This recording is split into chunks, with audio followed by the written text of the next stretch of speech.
The Americans, Chapter 14, A New Industrial Age. Section 3, Big Business and Labor. Born in Scotland to penniless parents, Andrew Carnegie came to the country in 1848, at the age of 12. 6 years later, he worked his way up to become a private secretary to a local superintendent of the Pennsylvania Railroad.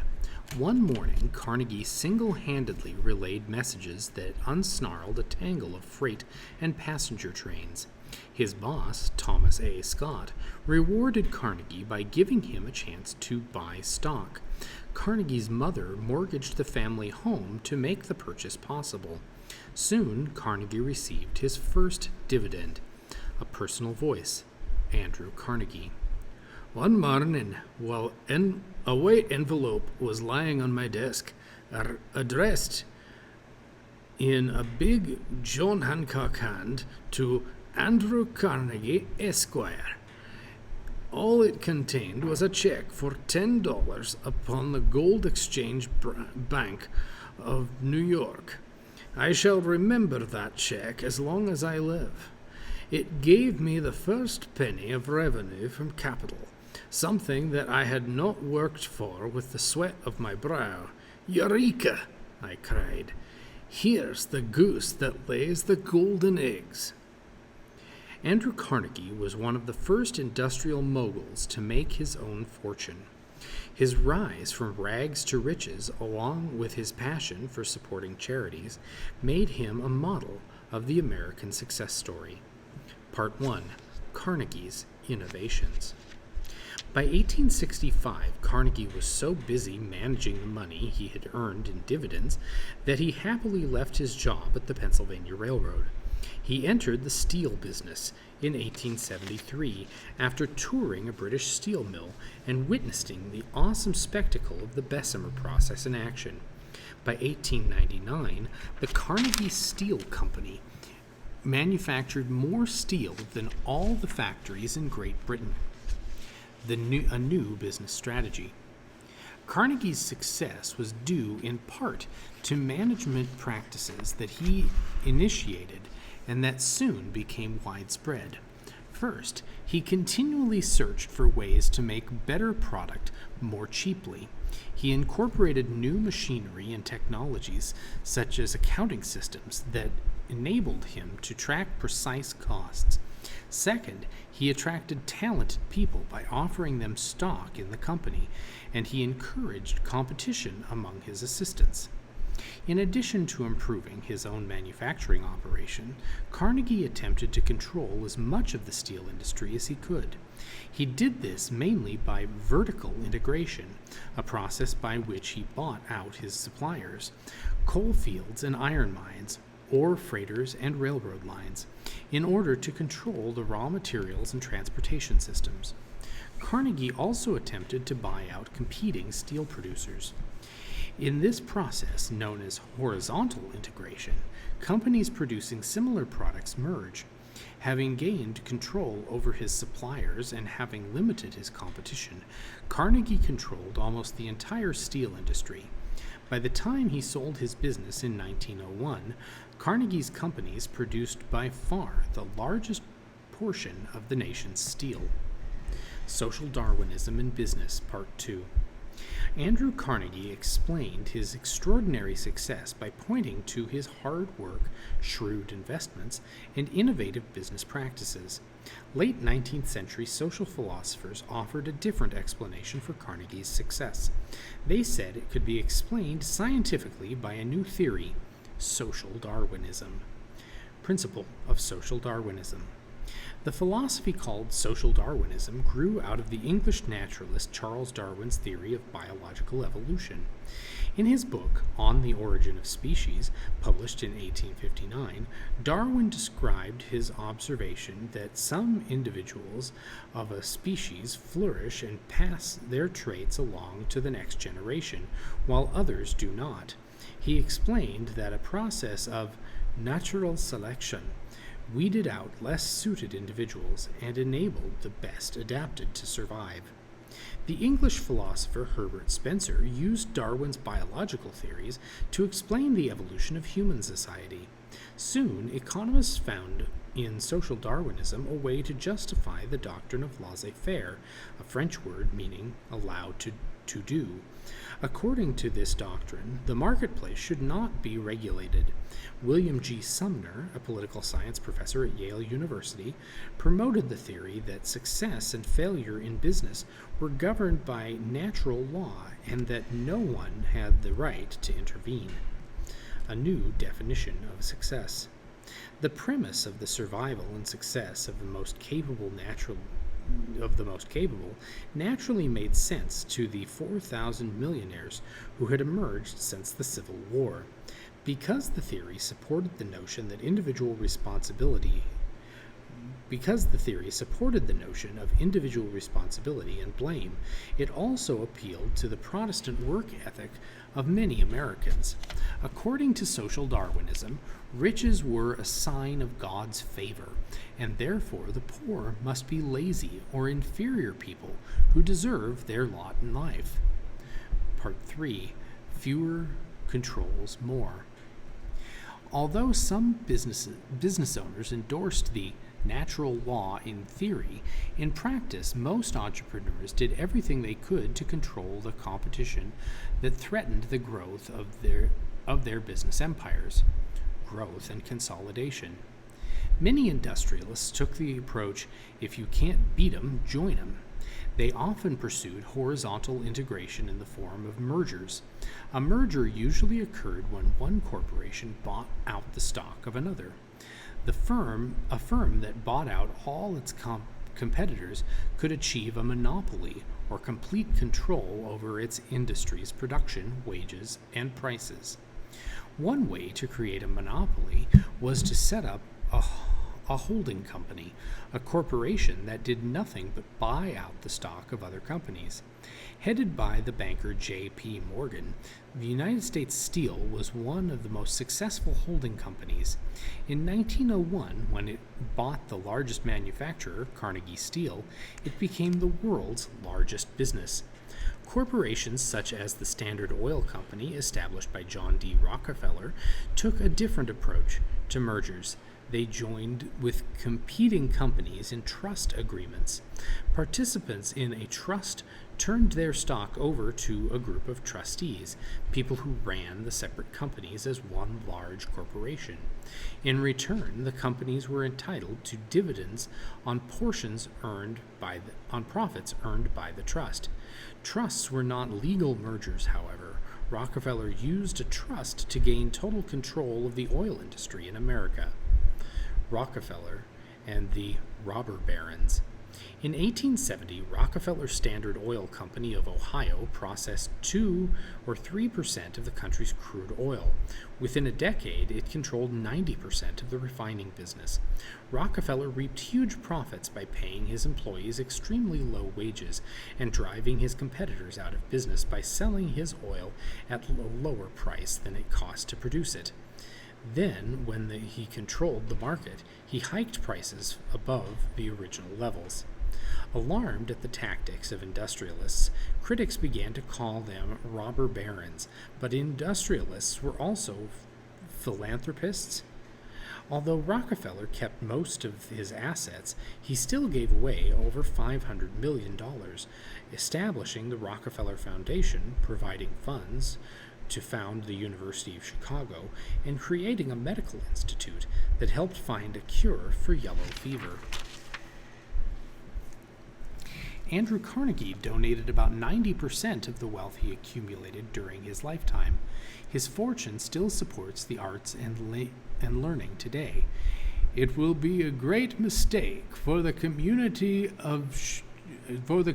to shoot the millionaires," he said, "for they are the bees that make the most honey and contribute most to the hive even after they have gorged themselves full." Sherman Antitrust Act. Despite Carnegie's defense of millionaires, The government was concerned that expanding corporations would stifle free competition.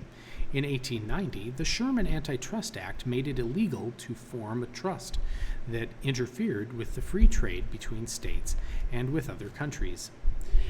Prosecuting companies under the Sherman Act was not easy, however, because they didn't clearly define terms such as trust. In addition, if firms such as Standard Oil felt pressure from the government, they simply reorganized into single corporations. The Supreme Court threw out 7 of the 8 cases the federal government brought against trusts. Eventually, the government stopped trying to enforce the Sherman Act, and the consolidation of businesses continued. Business boom bypasses the South. Industrial growth concentrated in the North, where natural and urban resources were plentiful. The South was still trying to recover from the Civil War, hindered by a lack of capital, money for investment. After the war, people were unwilling to invest in risky ventures. Northern businesses already owned 90% of the stock in the most profitable Southern enterprise, the railroads, thereby keeping the South in a stranglehold. The South remained mostly agricultural, with farmers at the mercy of railroad rates. Entrepreneurs suffered not only from excessive transportation costs, but also from high tariffs on raw materials and imported goods, and from a lack of skilled workers. The post-Reconstruction South seemed to have no way out of economic stagnation. However, growth in forestry and mining, and in the tobacco farming, furniture, and textile industries offered hope. Part 4. Labor unions emerge. As business leaders merged and consolidated their forces, it seemed necessary for workers to do the same. Although northern wages were generally higher than southern wages, exploitation and unsafe working conditions drew workers together across regions in a nationwide labor movement. Laborers, skilled and unskilled, female and male, black and white, joined together in unions to try to improve their lot. Long hours and danger. One of the largest employers, the steel mills, often demanded a 7-day work week.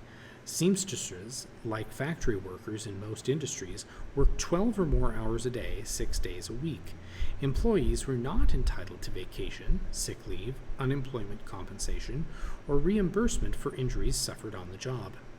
Yet injuries were common. In dirty, poorly ventilated factories, workers had to perform repetitive, mind-dulling tasks, sometimes with dangerous or faulty equipment. In 1882, an average of 675 laborers were killed in work-related accidents each week. In addition, wages were so low that most families could not survive unless everyone held a job. Between 1890 and 1910, for example, the number of women working for wages doubled from 4 million to more than 8 million. 20% of the boys and 10% of the girls under age 15, some as young as 5 years old, also held full-time jobs. With little time or energy left for school, child laborers forfeited their futures to help their families make ends meet. In sweatshops or workshops, in tenements rather than in factories, workers had little choice but to put up with the conditions. Sweatshop employment, which was tedious and required few skills, was often the only avenue open to women and children. Jacob Riis described the conditions faced by sweaters.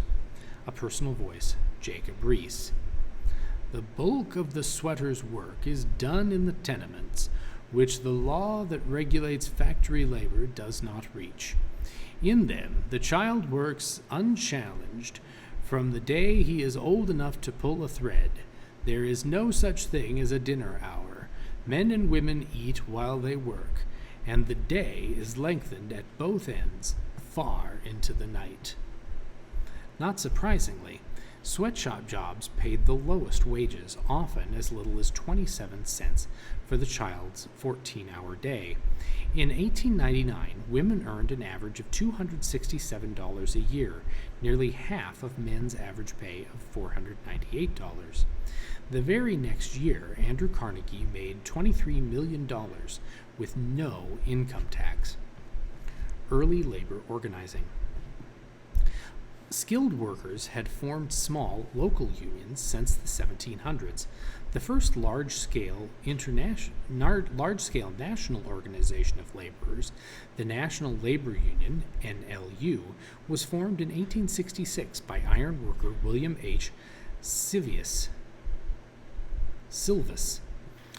The refusal of some NLU local chapters to admit African Americans led to the creation of the Colored National Laborers Union, CNLU. Nevertheless, NLU membership grew to 640,000. In 1868, the NLU persuaded Congress to legalize an 8-hour day for government workers. NLU organizers concentrated on linking existing local unions. In 1869, Uriah Stevens focused his attentions on individual workers and organized the Noble Order of the Knights of Labor. Its motto was, "An injury to one is the concern of all." Membership in the Knights of Labor was officially open to all workers, regardless of race, gender, or degree of skill. Like the NLU, the Knights supported an 8-hour workday and advocated equal pay for equal work by men and women. They saw strikes or refusals to work as a last resort and instead advocated arbitration. At its height in 1886, the Knights of Labor had about 700,000 members. Although the Knights declined after the failure of a series of strikes, other unions continued to organize. Part 5. Union movements diverge. As labor activism spread, it diversified. Two major types of unions made great gains under forceful leaders. Craft unionism. One form of labor organizations was craft unionism, which included skilled workers from one or more trades. Jewish immigrant Samuel Gompers led the Cigar Makers International Union to join other craft unions in 1886. The American Federation of Labor, or AFL, with Gompers as its president, focused on collective bargaining or negotiation between representatives of labor and management to reach written agreements on wages, hours, and working conditions. Unlike the Knights of Labor, the AFL used strikes as a major tactic. Successful strikes helped the AFL win higher wages and shorter work weeks.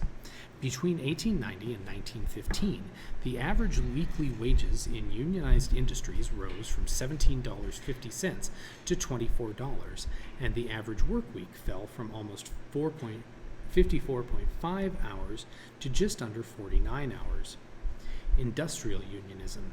Some labor leaders felt that unions should include all laborers, skilled and unskilled, in a specific industry. This concept captured the imagination of Eugene V. Debs, who attempted to form such an industrial union, the American Railway Union, or ARU. Most of the new union's members were unskilled and semi-skilled laborers, but skilled engineers and firemen joined too. In 1894, the new union won a strike for higher wages. Within 2 months, its membership climbed to 150,000, dwarfing the 90,000 enrolled in the 4 skilled railroad brotherhoods. Though the ARU, like the Knights of Labor, never recovered after a failure of a major strike, it added to the momentum of union organizing. Socialism and the IWW. In an attempt to solve the problems faced by workers, Eugene Debs and other labor activists eventually turned to socialism, an economic and political system based on government control of business and property and equal distribution of wealth. Socialism carried to its extreme form communism, as advocated by the German philosopher Karl Marx, would result in the overthrow of the capitalist system. Most socialists in late 19th century America drew back from this goal, however, and worked within the labor movement to achieve better conditions for workers. In 1905, a group of radical unionists and socialists in Chicago organized the Industrial Workers of the World, or IWW, also known as the Wobblies. Headed by William Big Bill Haywood, the Wobblies included miners, lumberers, and cannery and dock workers. Unlike the ARU, the IWW welcomed African Americans, but membership never topped 100,000. Its only major strike victory occurred in 1912, yet the Wobblies, like other industrial unions, gave dignity and a sense of solidarity to unskilled workers. Other labor activism in the West. In April 1903, about 1,000 Japanese and Mexican workers organized a successful strike in the sugar beet fields of Ventura County, California. They formed the Sugar Beet and Farm Laborers Union of Oxnard.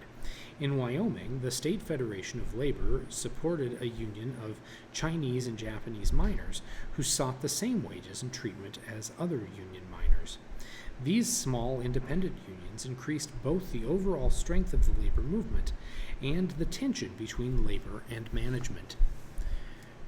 Part 6. Strikes turn violent.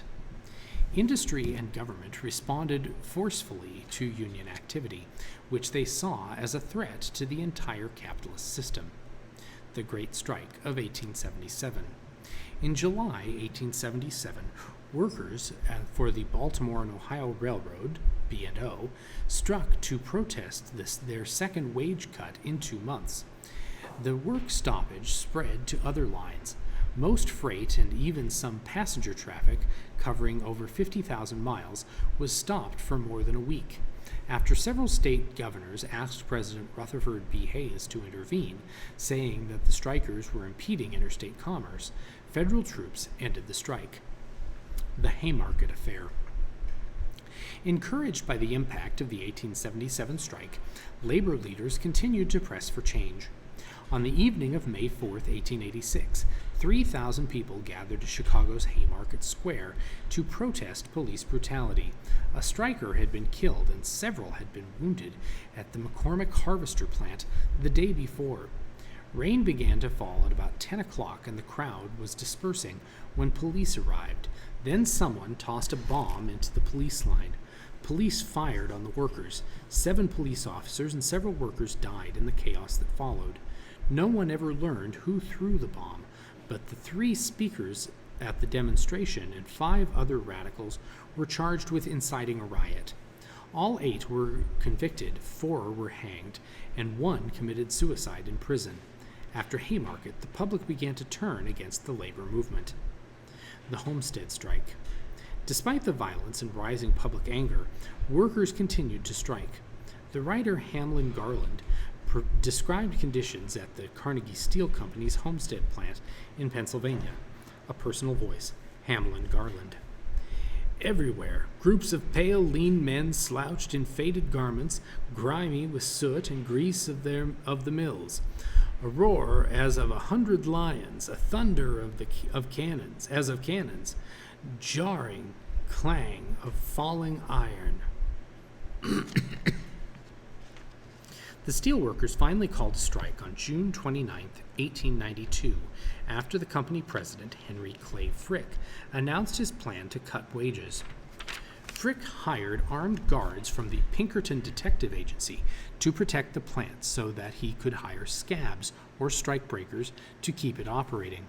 In a pitched battle that left at least 3 detectives and 9 workers dead, the steelworkers forced out the Pinkertons and kept the plant closed until the Pennsylvania National Guard arrived on July 12th. The strike continued until November, but by then the union had lost much of its support and gave in to the company. It would take 45 years for steelworkers to mobilize once again. The Pullman Company Strike. Strikes continued in other industries, however. During the Panic of 1893 and the economic depression that followed, the Pullman Company laid off more than 3,000 of its 5,800 employees and cut the wages of the rest by 25 to 50% without cutting the cost of employee housing. After paying their rent, many workers took home less than $6 a week. A strike was called in the spring of 1894 when the Pullman Company failed to restore wages or decrease rents. Eugene Debs asked for arbitration, but Pullman refused to negotiate with its strikers, so the ARU began boycotting Pullman trains. After Pullman hired strikebreakers, the strike turned violent, and President Grover Cleveland sent in federal troops.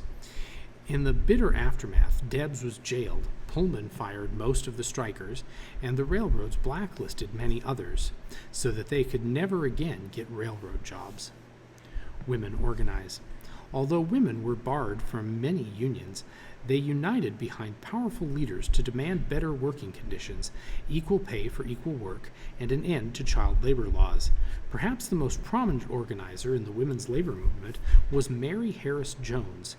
Jones supported the Great Strike of 1877 and later organized for the United Mine Workers of America, UMW.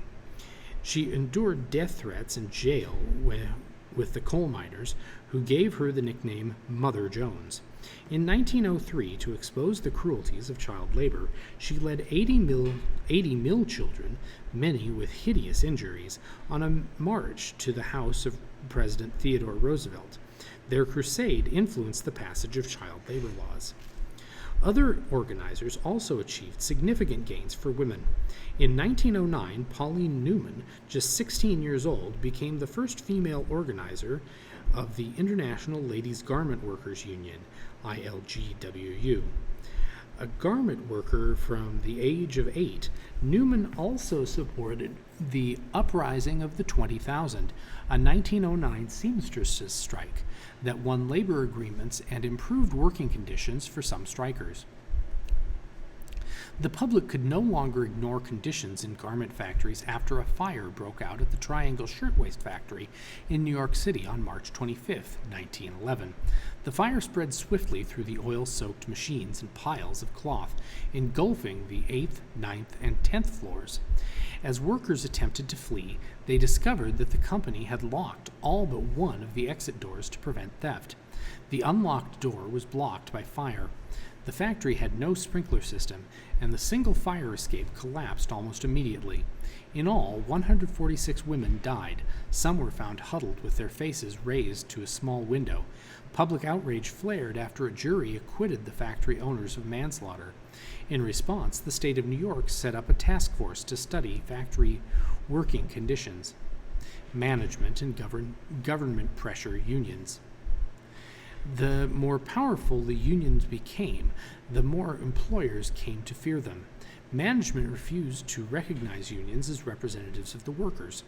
Many employers forbade union meetings, fired union members, and forced new employees to sign yellow dog contracts, swearing that they would not join a union. Finally, industrial leaders, with the help of the courts, turned the Sherman Antitrust Act against labor. All the company had to do was say that a strike, picket line, or boycott would hurt interstate trade, and the state or federal government would issue an injunction against the labor action. Legal limitations made it more and more difficult for unions to be effective. Despite the pressure, workers, especially those in skilled jobs, continued to view unions as a powerful tool. By 1904, the AFL had about 1,700,000 members in its affiliated unions. By the eve of World War I, AFL membership would climb to over 2 million.